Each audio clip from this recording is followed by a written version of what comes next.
The sun had just set, casting long shadows across the deserted streets as Clara, Lucas, and Daniel gathered at the edge of town. Lucas, always the adventurous one, had proposed exploring the old abandoned building that loomed on the outskirts, a relic of a bygone era, now draped in mystery and decay. Clara, eager for excitement, and Daniel, who couldn't resist a challenge, had agreed. They packed flashlights, a few snacks, and set out into the encroaching darkness. The building stood like a forgotten sentinel, its windows shattered, doors hanging off hinges, and walls covered in creeping ivy. As they approached, an eerie silence settled over them, the only sound their own footsteps crunching on gravel. Clara felt a shiver run down her spine, but she pushed it aside, chalking it up to the thrill of the unknown. "All right, let's do this," Lucas said, his voice breaking the silence. He led the way, pushing open the creaking front door. The inside was a labyrinth of dark hallways and empty rooms, each step echoing ominously.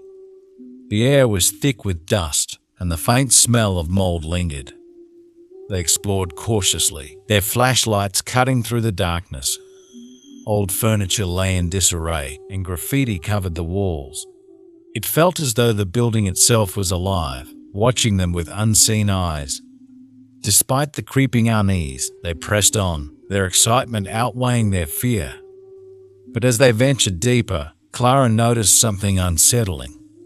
Every so often, she thought she heard faint footsteps behind them, but whenever she turned around, there was nothing there. She mentioned it to Lucas and Daniel, but they shrugged it off, attributing it to the building's age and their own paranoia. In one particularly dark corridor, Clara's flashlight flickered, and she cursed softly, tapping it until it steadied. When she looked up, she realized with a jolt that she was alone. Lucas and Daniel were nowhere in sight. Panic rose in her chest as she called out for them, her voice echoing eerily through the empty halls. There was no answer. Clara's heart raced as she retraced her steps, her flashlight beam darting from side to side. Every shadow seemed to move, and every creak of the floorboards set her nerves on edge. Suddenly, a rough hand clamped over her mouth from behind, and she was yanked into the darkness. Her flashlight clattered to the ground, its beam spinning wildly. Lucas and Daniel, unaware of Clara's absence, continued their exploration. It wasn't until they reached the end of a hallway and turned around that they realized she was gone.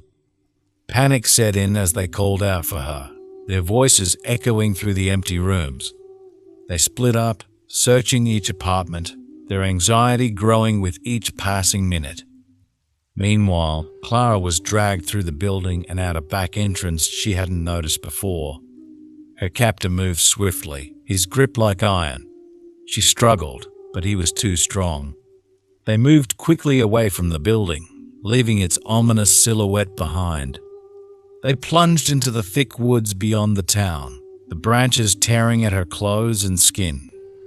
The man, his face obscured by a hood, finally stopped in a remote clearing deep within the forest. He tied Clara to a tree, her hands bound tightly behind her back. She was shaking, tears streaming down her face as she pleaded with him to let her go. "Shh," he hissed, his voice low and menacing. "No one's coming to save you."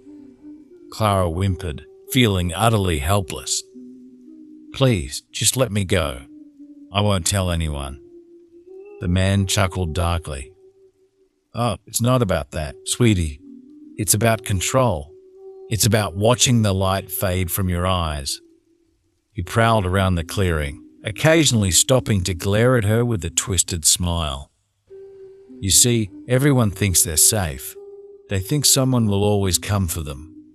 But out here, in the dark, no one hears your screams. No one cares." Clara sobbed, her heart pounding in her chest. "Why are you doing this?" The man leaned in close, his breath hot and rancid on her face. "Because I can. Because I enjoy it. There's something thrilling about seeing pure fear." Back in the building, Lucas and Daniel were frantic.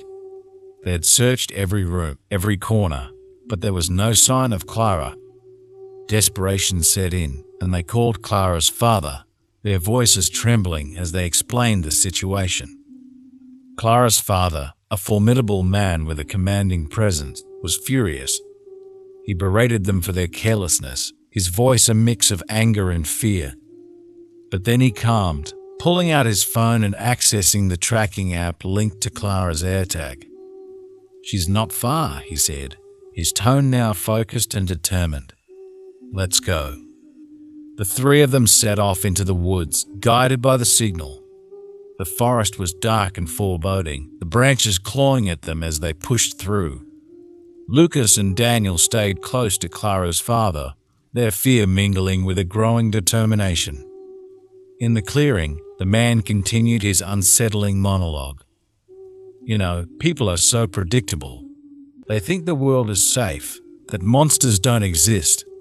But I'm proof they're wrong." Clara's fear was palpable, but she clung to the thought of rescue, knowing her father would come for her. She glanced around, looking for anything that might help her escape, but the man's watchful eyes never left her. "You must think I'm some kind of psychopath," he said, almost conversationally. "But the truth is, I'm just like everyone else. I have a job, a life. This is my hobby." Suddenly, the man's attention snapped to the sound of approaching footsteps. Clara's heart leapt as she heard her father's voice calling her name. The man cursed under his breath and stood up, pulling a knife from his belt. "If they come any closer, you die," he hissed. Clara's father emerged from the trees, Lucas and Daniel close behind. They froze at the sight of the knife, fear and rage contorting their faces. "Let her go," Clara's father demanded, his voice steady but filled with menace. The man sneered, tightening his grip on the knife. "Take another step and she dies." Time seemed to stretch endlessly as they stood in a tense standoff. Clara's father, his eyes locked on the man, took a slow, deliberate step forward. The man pressed the knife harder, drawing a thin line of blood on Clara's neck. "Stop," Clara's father ordered, his voice a dangerous growl. "I'm not here to negotiate." He reached into his pocket, pulling out his phone and showing the man the screen. "I have friends in high places. If you hurt her, you won't make it out of these woods alive." The man's resolve wavered, his eyes darting around nervously. Clara's father seized the moment, lunging forward with surprising speed. The man stumbled back, the knife slipping from his grasp. Lucas and Daniel rushed in, tackling the man to the ground. Clara's father quickly untied her, pulling her into a tight embrace. "It's okay, sweetheart. You're safe now." Clara sobbed into his shoulder, the terror slowly giving way to relief.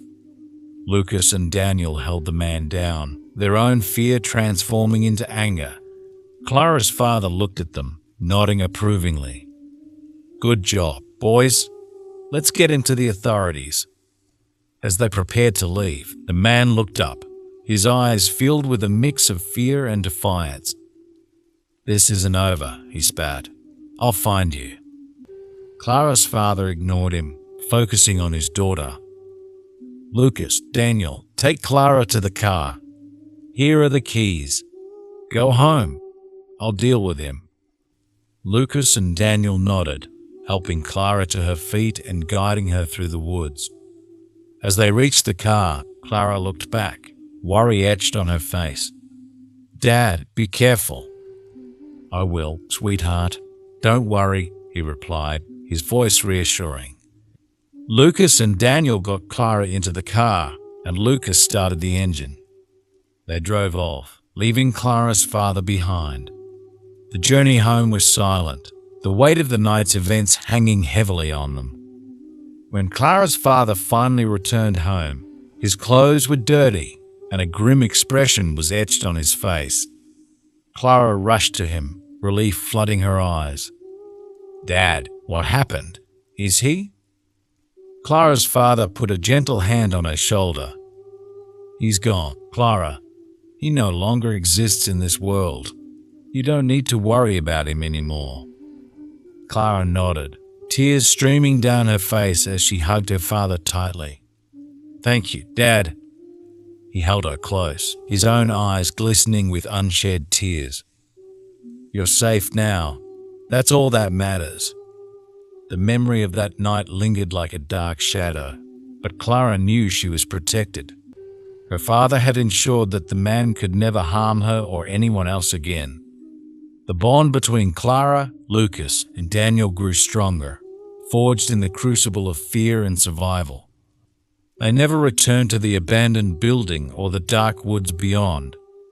The experiences of that night served as a stark reminder of the dangers that lurk in the shadows and the strength they found within themselves to face them.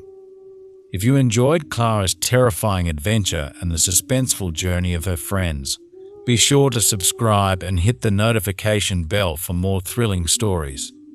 Until next time, stay safe and keep your wits about you. Good night.